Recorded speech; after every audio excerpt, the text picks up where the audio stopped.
Hey guys, balik lagi bareng gue Brian Solid. Oke, jadi gue udah pakai iPhone 14 Pro ini selama sekitar 1 tahun. Dan kali ini gue akan kasih beberapa update setelah pakai iPhone 14 Pro sebagai daily driver. Seperti battery health-nya udah berapa, terus aksesoris iPhone apa aja yang gue pakai selama ini, dan beberapa pertimbangan sebelum kalian beli iPhone 14 Pro di tahun ini. Terutama setelah lihat iPhone 15. So, pertama-tama gue mau update dulu dari desain dan build quality setelah digunakan 1 tahun. Menurut gue salah satu enaknya iPhone 14 Pro ya kalian dapat desain yang bisa dibilang desain iPhone terbaru yang sudah nggak ada notch tapi adanya Dynamic Island. Gue yakin kalau iPhone pasti banyak orang yang beli karena mau desain iPhone yang paling baru. Dan pas kemarin lihat iPhone 15 rilis, ternyata desainnya masih sama. Jadi buat kalian yang ngincer iPhone dengan desain paling baru, iPhone 14 Pro ini desainnya masih up to date banget. Kalau soal build quality juga menurut gue sama seperti iPhone sebelumnya, termasuk bagus. Tapi ini juga tergantung kalian pakai iPhone-nya kayak gimana, apakah pernah jatuh, dan sebagainya. Untuk iPhone 14 Pro yang gue pakai ini so far masih mulus, pernah beberapa kali jatuh sih, tapi untungnya nggak kenapa-napa. Nah, sedikit tips buat teman-teman biar iPhone kalian tetap mulus, yaitu yang pertama, usahain iPhone kalian dipakein case terus, dan bener-bener dijaga deh, jangan sampai iPhone-nya jatuh. Karena walaupun mungkin Apple iklaninnya iPhone ini dibuat dari material yang durability-nya bagus, stainless steel, ceramic shield, tapi karena bagian depan dan belakangnya terbuat dari kaca, sekali jatuh tetap rawan banget bisa retak atau pecah. Jadi mau kacanya dikasih nama apapun, kalau jatuh ya tetap aja bisa pecah. Untuk iPhone 14 Pro yang gue pakai ini warna Space Gray, salah satu warna iPhone yang menurut gue cakep banget, kelihatan elegan. Dan untuk storage iPhone yang gue pakai ini adalah yang 128 GB. Jadi ini iPhone 14 Pro dengan storage yang paling kecil. Nah, mungkin teman-teman ada yang penasaran apakah 128 GB ini udah cukup? Kalau dari pengalaman gua dalam 1 tahun terakhir pakai iPhone ini, jawabannya adalah tidak cukup. Tapi ini juga tergantung kalian pakai iPhone-nya buat apa. Kalau untuk gua sendiri, gua sering banget ambil foto atau video, dan sering dipakai juga buat konten. Jadi pekerjaan gua tuh banyak banget makan storage iPhone. Kalau nggak salah udah pernah 2 kali storage iPhone-nya penuh, tapi karena gue juga punya harddisk eksternal, jadi biasanya gue akan backup semua file foto atau video di harddisk, jadi yang di iPhone hanya beberapa aja yang menurut gue cukup penting. Pas kemarin buat video yang ke Hong Kong juga storage-nya sempat full, karena gue banyak banget ambil foto dan video, terus fotonya dalam format ProRAW, dan videonya juga dalam resolusi 4K. Kalau teman-teman jarang ambil foto atau video, menurut gue 128 GB bisa cukup-cukup aja sih. Karena dari pengalaman gue, yang paling banyak makan storage di iPhone tuh selain aplikasi yang berat seperti games dan sebagainya, itu adalah foto atau video di galeri. Dan sekarang pas buat video ini, storage-nya udah sekitar 110 GB dari 128 GB.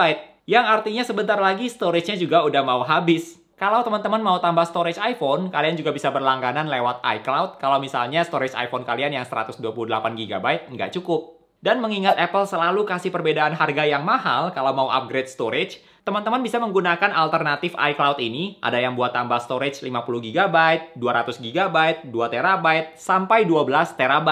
Oke, sebelum kita lanjut, gue mau share sebentar tentang sponsor video kali ini, yaitu Epidemic Sound. Tapi kali ini agak berbeda nih, karena gue akan kasih tahu teman-teman kalau kalian bisa mendapatkan penghasilan tambahan di Epidemic Sound. Dengan community program, kalian bisa ajak 12 orang buat join Epidemic Sound, dan kalian bisa langsung jadi bagian dari Epidemic Sound Ambassador. Yang artinya, kalian bisa ikut campaign Epidemic Sound yang berbayar seperti ini. Jadi buat teman-teman yang tertarik, langsung aja cek link Epidemic Sound yang ada di deskripsi video, dan dapatkan free trial selama 30 hari. Plus semua konten yang kalian post selama masa free trial akan bebas dari copyright seterusnya. Oke, sekarang kita lanjut lagi ke video review iPhone. Nah, sekarang aksesoris iPhone apa aja nih yang gue pakai selama menggunakan iPhone 14 Pro ini? Pertama dari case-nya dulu, gue pakai case iPhone 14 Pro dari merek Toras yang magnetic black. So far sih case-nya cukup bagus ya, melindungi iPhone-nya juga. Terus karena bisa buat MagSafe, jadi tetap bisa pakai aksesoris atau charger MagSafe. Tinggal ditempel aja dan nempelnya pun juga cukup kuat. Sebenarnya pas dulu cari case buat iPhone 14 Pro ini, gua niatnya cuma cari case yang simple aja sih, warna hitam. Karena warna iPhone-nya juga space black. Dan ketemu merek Toras ini, jadi warnanya cocok. Terus untuk tempered glass yang gue pakai juga dari merek Toras. Karena waktu itu pas beli juga sekalian aja sama case-nya, biar nggak ribet. Menurut gua tempered glass-nya sih sejauh ini bagus-bagus aja, nggak ada masalah. Dan karena tipenya yang clear, terus pemasangannya juga bener, jadi kelihatan rapih, kayak nggak pakai tempered glass. Ngomong-ngomong, video ini tidak disponsori oleh Toras ya. Jadi semua aksesoris iPhone 14 Pro yang akan gue mention di video kali ini, semuanya gue beli sendiri, dan yang gue share ke kalian juga semuanya berdasarkan pengalaman gue sendiri. Terakhir pas gue cek udah cukup lama, sepertinya stoknya udah habis buat case magnetic black dan tempered glass iPhone 14 Pro dari Toras. Adanya yang buat iPhone 14 biasa atau 14 Plus, dan varian case lainnya. Jadi untuk yang tipe ini sepertinya udah lama habis, tapi nanti gue juga akan cantumin linknya di deskripsi video ini. Siapa tahu nanti stoknya udah ada lagi, atau mungkin teman-teman mau lihat varian case lain, kalian tinggal cek aja lebih lanjut lewat link di deskripsi video ini. Kalau untuk charger, selain gue pakai kabel dan kepala charger bawaan dari Apple, gue juga pakai wireless charger MagSafe dari merek Milkin. Kebanyakan gue pakai MagSafe stand ini buat keperluan video sih, kalau sehari-hari agak jarang, cuma kadang-kadang aja. Soalnya casnya lebih lambat, cuma 7,5 watt. Dibandingkan gue pakai kabel dan kepala charger Apple, itu bisa sampai 20 watt.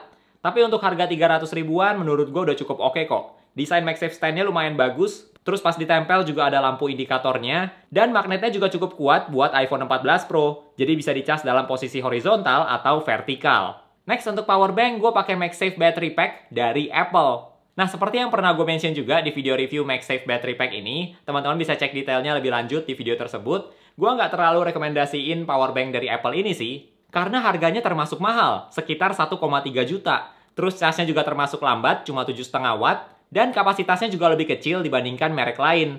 Tapi karena waktu itu udah terlanjur beli buat review, jadi sekalian dipakai aja sampai sekarang. Nah, sekarang gue mau share tentang pengalaman pakai fitur-fitur baru yang diperkenalkan di iPhone 14 Pro ini. Mulai dari yang pertama, si pulau ini dulu, yaitu Dynamic Island. Oke, pas pertama rilis, seperti yang pernah gue mention juga, Dynamic Island kegunaannya tuh agak kurang gitu. Karena kebanyakan cuma bisa buat tampilin notif dari aplikasi bawaan Apple aja. Seperti buat timer, airdrop, dan sebagainya. Tapi makin kesini gue makin suka sih sama fitur Dynamic Island karena makin banyak aplikasi third party yang juga bisa manfaatin fitur ini. Salah satu fungsi Dynamic Island yang kepake banget menurut gua tuh pas pesen makanan lewat aplikasi ojek online. Karena kalian bisa lihat status orderan kalian udah diantar atau belum, terus juga bisa lihat estimasi waktu pengiriman langsung dari Dynamic Island tanpa harus bolak-balik ke aplikasinya buat cek status. Selain itu kalau lagi upload Instagram Story atau TikTok, itu juga bisa muncul di Dynamic Island. Bahkan di TikTok juga kalau baru upload konten, nanti bisa lihat like-nya bertambah atau ada yang komen langsung dari Dynamic Island. Sampai sekarang juga nggak semua aplikasi punya fitur Dynamic Island sih, tapi makin kesini udah makin banyak. Dan semoga kedepannya juga makin banyak fitur bagus yang bisa diimplementasikan di Dynamic Island. Selain itu, layar iPhone 14 Pro juga menurut gua udah bagus banget. Buat nonton, browsing, atau main games juga udah nyaman banget liatnya. Apalagi ditambah dengan layar yang sudah punya 120Hz refresh rate atau ProMotion display. Dari pengalaman gua kalau udah terbiasa lihat layar yang 120Hz, terus pakai layar yang 60Hz lagi, seperti pas buat review iPhone 13 mini, itu cukup terasa sih, yang 120Hz ngapain aja lebih smooth gitu. Terus untuk Always On Display, ini juga fitur yang baru ada di iPhone 14 Pro. Ini juga fitur yang selalu gua pakai sampai hari ini. Plus kalau di iOS 17, teman-teman juga bisa pakai standby mode kalau lagi cas iPhone-nya dengan posisi horizontal. Dan karena iPhone 14 Pro ada Always On Display, nanti standby mode-nya juga bisa nyala terus. Kalau teman-teman ada yang desk setup-nya pakai charger MagSafe, nah, fitur standby mode ini bisa bikin desk setup kalian kelihatan lebih cakep nih. Dan pilihan tampilannya juga ada banyak, jadi tinggal dipilih aja sesuai dengan selera kalian. Next, belum lengkap kalau ngobrolin iPhone tanpa bahas kameranya. Oke, dari pengalaman gue setelah ambil foto dan video yang banyak banget, menurut gue kamera iPhone ini udah bagus banget untuk ukuran smartphone. Untuk foto, gue hampir selalu foto pakai format ProRAW yang sekarang sejak iOS 17 namanya udah ganti jadi ProRAW Max untuk yang 48 megapiksel karena menurut gue hasil fotonya lebih bagus. Dan kalau mau diedit pun lebih gampang edit yang ProRAW karena lebih banyak data yang dimuat dalam satu foto. Makanya ukuran filenya juga gede banget. File ProRAW ini juga sih yang bikin storage gue cepet habis. Nah, gue cukup sering dapat komen atau DM yang tanyain hasil foto gue diambil pakai kamera mirrorless atau iPhone. Dan kalau orang udah tanya kayak gitu, berarti hasil foto dari iPhone 14 Pro ini bisa dianggap bagus. Tapi ini sedikit tips nih buat teman-teman, karena gue juga nggak jarang lihat ada orang yang ngomong, kok udah pakai iPhone 14 Pro juga, tapi hasilnya nggak sebagus seperti yang dilihat di Instagram atau di sosial media lain. Nah, walaupun pakai kameranya sama, tapi kalau teman-teman tahu cara foto yang bener, atau paling nggak hal-hal teknis soal fotografi, itu bakal bikin hasil fotonya bisa lebih bagus. Jadi gue sangat saranin teman-teman buat pelajarin paling nggak hal-hal basic soal fotografi seperti rule of third atau lighting dan sebagainya. Karena walaupun kameranya udah bagus, hasilnya nggak akan semaksimal orang yang tahu cara pakai kameranya. Kalau soal foto, menurut gue overall udah bagus untuk ukuran smartphone, apalagi sensor kamera utamanya. Nah, kalau untuk video juga iPhone udah dikenal bagus lah kualitas videonya. Dan di iPhone 14 Pro ini juga sama. Dynamic range-nya bagus, stabilisasinya juga mantep, termasuk di malam hari buat foto atau video juga termasuk bagus. Kalau dari gue sendiri, komplain soal kamera iPhone menurut gue cuma satu, yaitu flare.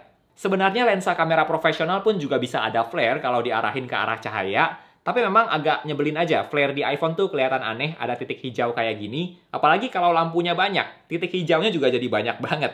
Kalau misalnya masalah warna itu masih gampang lah dieditnya, tapi kalau flare dengan titik hijau kayak gini, ini udah susah sih, apalagi kalau ada banyak. Kalau di siang hari kameranya udah bagus banget, malam hari juga sebenarnya bagus sih, cuma ada flare-nya itu aja yang mengganggu. Oke, sekarang soal baterai, gue mau update dulu. Battery health-nya setelah digunakan sekitar 1 tahun, sekarang sudah 89%. Ini mungkin angkanya bisa berbeda untuk setiap orang, tapi gue menganggap diri gue sendiri sebagai orang yang pakai iPhone dengan cukup berat, banyak buat konten, dan rata-rata gue cas iPhone-nya sehari sekali. Biasanya pas malam udah perlu dicas. Tapi kalau misalnya lagi ada buat video yang perlu pakai iPhone-nya juga, itu biasanya bisa 2 kali cas dalam sehari. Bukan iPhone dengan baterai paling bagus yang pernah gue pakai sih, tapi 1 hari pagi sampai malam ya masih bisa kok. Kecuali kalian banyak pakai iPhone-nya buat ambil foto atau video yang banyak, nah itu bisa bikin baterainya cepet habis. Kalau untuk gaming, gue sendiri bukan orang yang sering main games, dan games yang gue mainin juga bukan yang paling berat, seperti FC Mobile yang dulu namanya FIFA, Mobile Legends, atau SimCity. Jadi kalau untuk games kayak gitu, sejauh ini lancar-lancar aja kok. Nah sekarang setelah lihat iPhone 15, apakah lebih baik langsung upgrade aja? Atau buat teman-teman yang mungkin pakai iPhone tipe sebelumnya, apakah lebih baik skip iPhone 14 Pro?